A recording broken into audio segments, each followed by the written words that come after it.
November is Native American Heritage Month, and November is important to many Native Americans because it's usually the time where tribes celebrate a successful harvest. In honor of Native American Heritage Month, we're going to learn about the Three Sisters, which is a trinity of three different kinds of crops grown by Native Americans and considered a staple of Native American and Indigenous culture. The sisters are corn, beans, and squash. And Native Americans found out that these three crops actually work together to nurture each other and to help each other grow. The corn stalks act as a way for the bean vine to grow up and reach the sun. The beans actually put nitrogen back into the soil to help all the plants grow. And the squash have really large and very spiky leaves that kind of protect the bottom of the plants. Our Native American artist inspiration is Helen Hardin, considered a rock star of her time.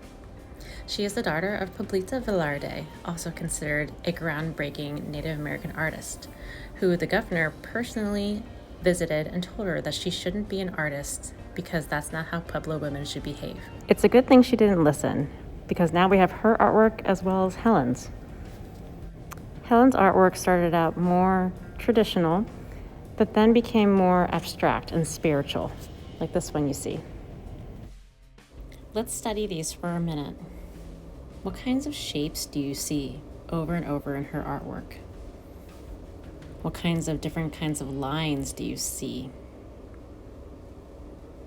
What kinds of patterns? There's lots of zigzags, lots of triangles, lots of lines next to each other.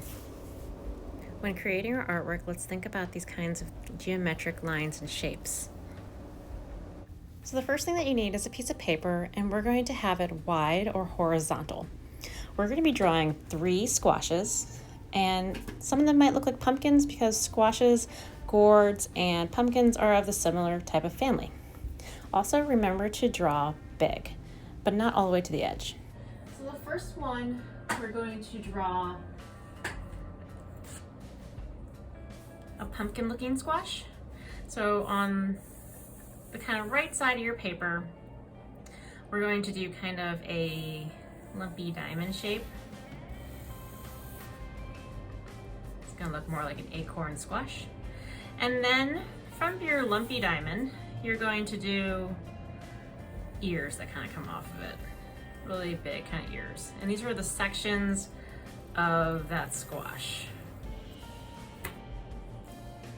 Gonna give it a stem. It kind of looks like a pumpkin. Another one, which is kind of cool, almost looks like a flower or a star from the top. So we're gonna do actually the stem as a circle in the middle, so give yourself some space. And then I want you to do kind of a flower type bumpy or scallop line around it. Kind of draw lines that go to the middle. Look how I'm curving them a little bit. It's kind of like we're seeing it from the bottom or the top view. The last one we're going to do is a more traditional squash shape, and we're going to do that right here. And it's going to be kind of floating a little bit. So we're going to do a big U shape that's kind of with its mouth actually more like a C shape near the top here. And then we're going to do another backward C shape, connecting it. The stem will go here. Now we have different kinds of squash. Notice how I also left room around, and I drew really big. So make sure you draw really big, because we want to make sure that we can put designs on the inside of our squash. Now, if you drew kind of small squash, maybe around the squash, do some other big ones. So that way we fill a lot of space in the middle of our paper. Now with our artist, we looked at different kinds of lines and designs that she had.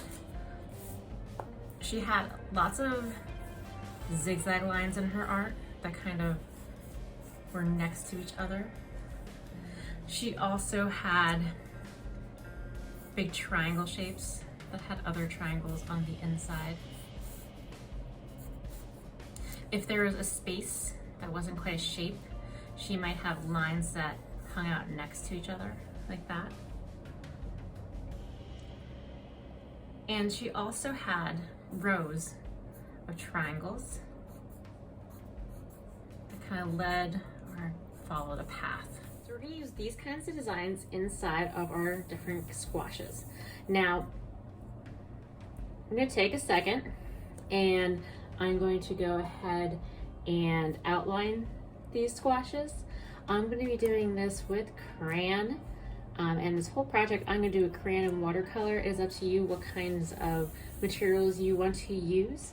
But crayon or color pencils would be best, especially for the technique that we're going to do for the outside. All right, let's talk about color for a second. I want my squashes to stand out from my background.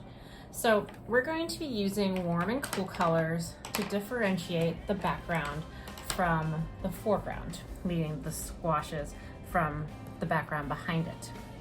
So I'm going to use warm colors. I'm going to use purple as an exception. I know purple is a cool color, but I'm going to use purple, especially if it's like a warm purple, as an exception to my rule. And I'm going to, just straight with crayon, you can do a pencil first if you want to, I'm going to be making Helena Hardin inspired mark making. Remember, we are looking at their artwork and trying to study it by trying to not quite copy it, but imitate it so we better understand the complexity. When we look at something with the intention to draw it, I feel like that we look at it even more carefully. So you're not copying things exactly how you see them, but taking inspiration to better understand how they are created. So first I'm going to do some zigzag lines. And remember, your artwork does not have to look like mine. In fact, if it looks different, that would be great, because I've seen this and, well, I want to see something different if you intend to show me. So I'm going to do some zigzag lines. I'm also just going to do some normal lines. I'm going to curve them a little bit so that way, I should have curved it the other way. So it looks like it's going with my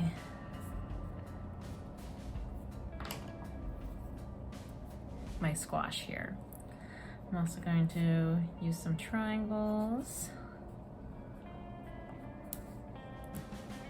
and I'm going to just do a few more lines.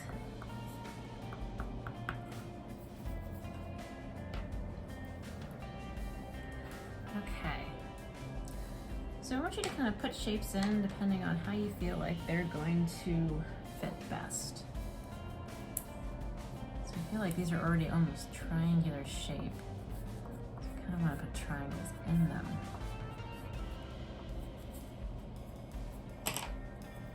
Maybe I'll fill in these. And look how I'm not coloring everything in. You can color everything in if you are just using drawing materials, but my intention is that I'm going to actually use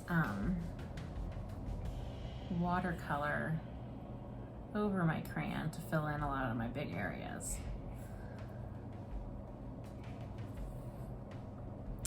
Well, that didn't work pattern-wise. I'm gonna go ahead and just do all of them with a zigzag then.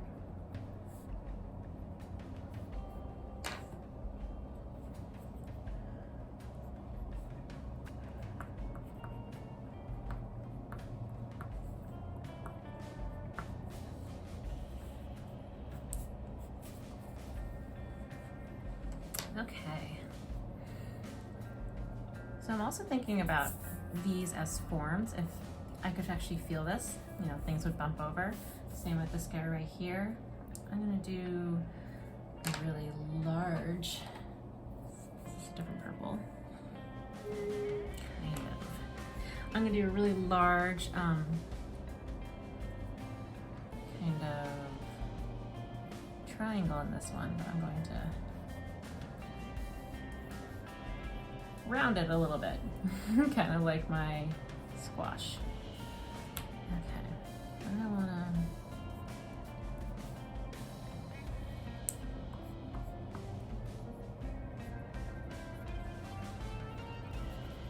well, that was a lot of one color. Let's add some other colors to this area.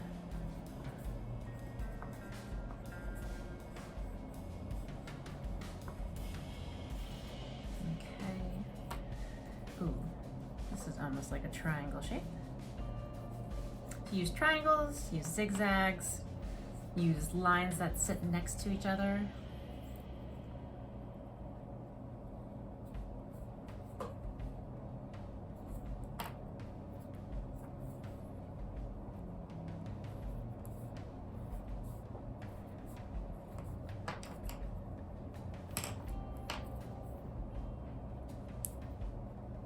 And I'm just using similar shapes that I've used before. Kind of makes things look unified.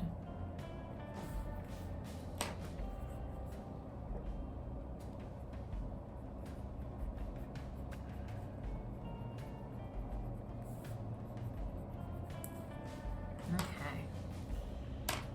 So now I have my gourds, my squash, my pumpkin-like plants that have been decorated.